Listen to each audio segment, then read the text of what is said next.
ایسی آپ میں سے بہت سے ایسے بیٹھے ہوگے جنہوں نے رشتہ داروں سے اپنے قطع تعلق کر لیا ہوگا چھوٹی چھوٹی باتوں کی وجہ سے. وہ جی ہم گئے تھے کھانے کو نہیں پوچھا, وہ جی میں نے بیٹی کا رشتہ پیش کیا منع کر دیا, یہ ہماری ویلیو ہے.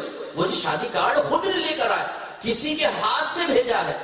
وہ جی ہم بیٹھے ہوئے خاندان میں, دیکھو کیسی بات بول دی ہے, اب نہ تجھ سے کبھی ملوں گا, نہ تیری شادی بیاہ میں آؤں گا, نہ تیرے جنازے میں شرکت کروں گا. یہ اعلان کیا قطع تعلق. یاد رکھیے رشتہ داری بغیر کسی شرعی وجہ کے توڑنا حرام اور گناہ کبیرہ ہے, حرام ہے. میرے آقا نے فرمایا قاطع رحم جنت میں نہیں جائے گا.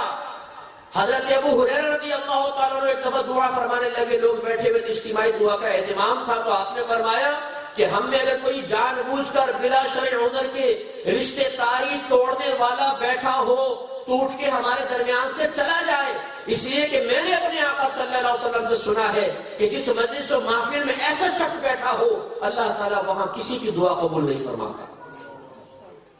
تو ذرا اپنے رشتہ داروں پہ نگاہ ڈالیں, خصوصاً ہاتھ جوڑ کے معذرت کے ساتھ کہتا ہوں ہمارے بزرگ جو ہیں یہ ضدی بہت ہوتے ہیں. بزرگ ہو جانے کے بعد کسی کی بات نہیں سنتے. اگر بچے سمجھائیں ابا جان ایسا نہ کریں, دادا جان ایسا نہ کریں, ضروری نہیں کہ آپ میں سے بیٹھے ہوں, ایک جنرل بات عرض کر رہا ہوں, ہمارا جو مشاہدہ اس کے بارے میں کہتا ہے نہیں مر جاؤں گا ملوں گا نہیں, مر جاؤں گا ملوں گا نہیں. ایسا نہ کیجیے, آپ کی عمر کی طبعی عمر بھی پوری ہونے والی ہے. میرے آقا نے فرمایا میری امت کی اوسط عمر 60 سے 70 سال کے درمیان ہوگی, آپ ان قریب دنیا سے رخصت ہو جائیں گے. اللہ نہ کرے اس ایک گناہ کی وجہ سے اگر پکڑے گئے تو ضد نہیں کرنی چاہیے, عفو کریں, درگزر کریں, معاف کریں. کسی مسلمان نے آپ کے ساتھ زیادتی کی ہو, کمال تو یہ ہے کہ وہ زیادتی کرے تو معاف کر دے, زیادتی کرے تو معاف کر دے. جاؤ, میں اس نبی کا کلمہ پڑھنے والا ہوں, میں اس نبی کی نعتیں سننے والا ہوں, نعتیں سنانے والا ہوں جس نبی نے کافروں کو بھی معاف کر دیا. تم تو مسلمان ہو, جاؤ میں نے تمہیں معاف کیا.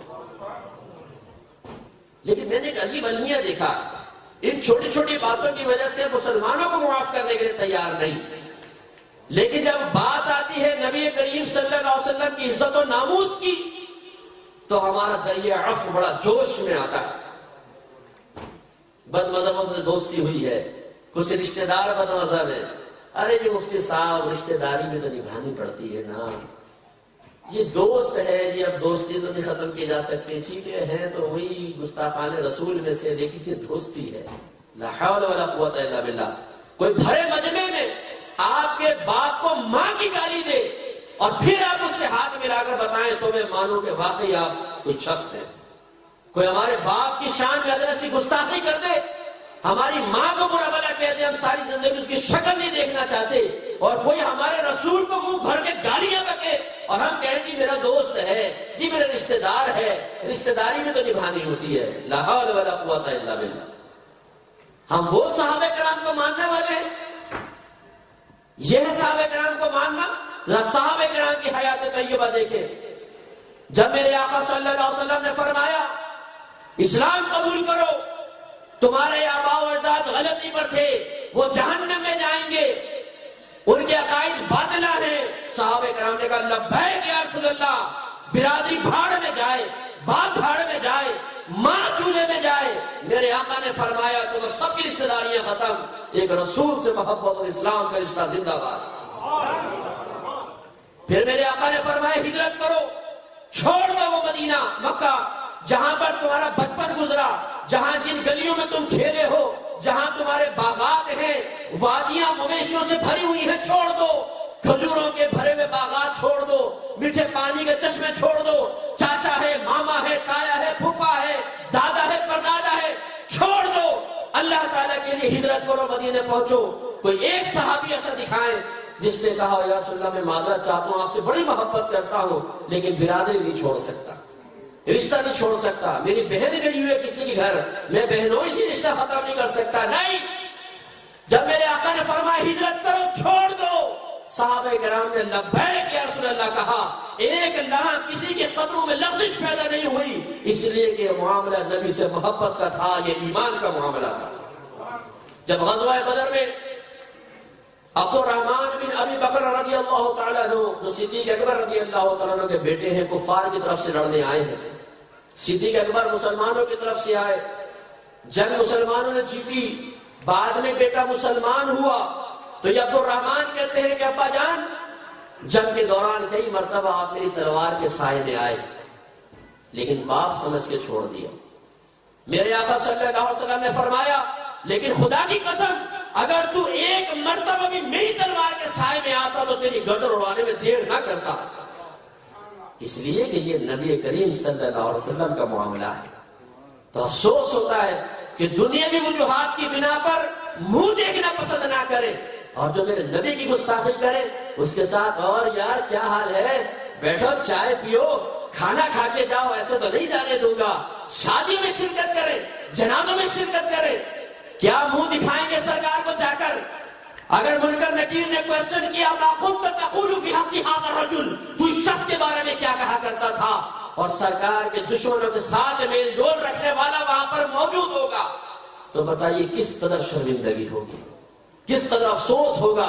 اور اللہ نہ کرے اگر سرکار نے دیکھ کر فرمائی تو وہی ہے جو مجھے گالی بکنے والوں کے ساتھ رابطے رکھتا تھا، اس کو میری محبت اور میری عزت کی پرواہ نہیں تھی، اپنے خاندان کے رشتہ داریوں کی پرواہ تھی، کیا جواب دیں گے؟ کیا بروز قیامت اس طرح کے نبی کی شان میں گستاخی کرنے والے آپ کو میدان محشر میں اللہ کی بارگاہ سے چھڑوا کے جنت میں لے کے جائیں گے؟ نہیں، میرے آقا لے کر جائیں گے، وہاں سرکار کے پاس جائیں گے، یا رسول اللہ ہماری شفاعت کریں۔ آدم علیہ السلام کے پاس جائیں گے، وہ کہیں گے منصب میرے پاس نہیں، نوح کے پاس جاؤ، نوح علیہ السلام ابراہیم علیہ السلام کے پاس، وہ موسیٰ علیہ السلام کے پاس، وہ عیسیٰ علیہ السلام کے پاس بھیجیں گے۔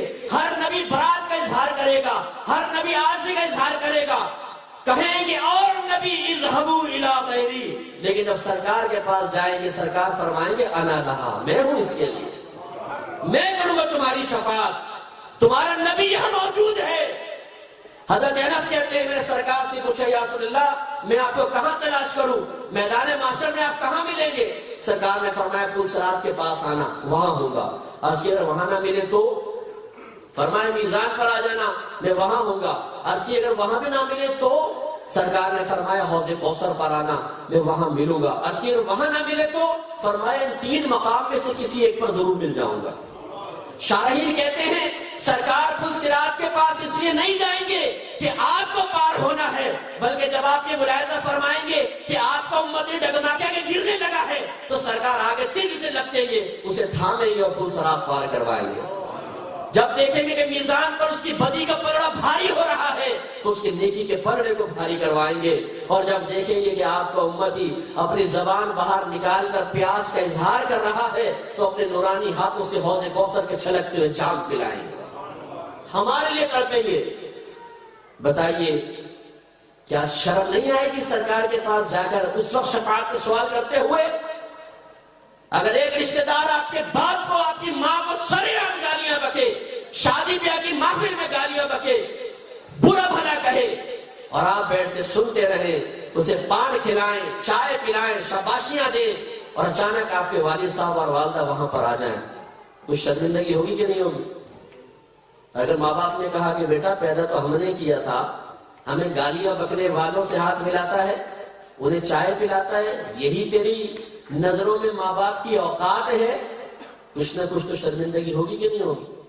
اگر تھوڑا سا بھی دل زندہ ہوگا تو ضمیر ملامت کرے گا، اور اگر یہی عمل آپ کی اولاد آپ کے متعلق کرے تو؟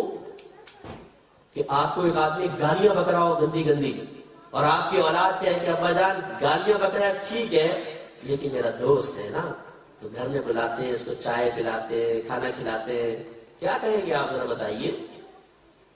تو ذرا سوچئے، ایسے لوگوں سے بالکل دوستی نہیں۔ ہاں یہ ضرور ہے اگر آپ کسی فیکٹری میں کام کرتے ہیں، کسی یونیورسٹی میں پڑھتے ہیں، کوئی وہاں پر قریب ایسا ہے تو ظاہری اتنا برتاؤ کہ اگر وہ سلام کرتا ہے آپ نے لیگ سلیکٹ کر کے بس ختم، وہ بھی اس لیے کہ تاکہ دیکھنے والا آپ کو بد اخلاق کہہ کر آپ سے متنفر ہو کے دور نہ ہو جائے، تو اتنا بس اجازت، باقی بالکل میل جو دوستیاں بالکل بھی نہیں، ان سے قطع تعلق فرض ہے۔ باقی جتنے اس طرح کی قطع تعلق کیے ہوئے ہیں، لوگوں نے آپ پہ ظلم کیے ان کو معاف کر دے، درگزر کر دے، یہ ہمارے آقا کا طریقہ اور سنت ہے۔ ایک اور روایت